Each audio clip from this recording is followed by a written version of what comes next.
Hello everyone, the rain and snow is back. Thanks for joining us. I'm Chris Thomas. I'm Laura Painter. We start tonight with a weather impact alert. Let's take a live look across our region tonight. It is quite a scene out there. Look at these wintry conditions. This winter storm bringing heavy rain and snow. Our weather impact team says this storm system could bring as much as 8 feet of snow. And now to the impacts of this storm. Just take a look at the live PG&E outage map.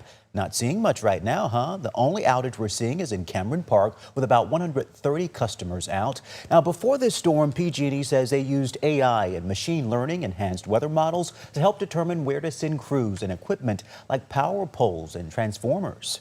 Meanwhile, drivers on the road face dangerous conditions today. The rain limiting their visibility.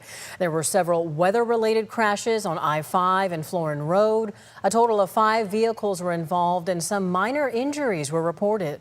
Meanwhile, an avalanche watch is now in effect in the Central Sierra through Tuesday morning. It covers the greater Lake Tahoe area as well as Truckee and Donner Summit. The Sierra Avalanche Center says backcountry travel could easily cause slides once more than 6 inches of new snow is reached. They say high avalanche danger is expected tonight and tomorrow.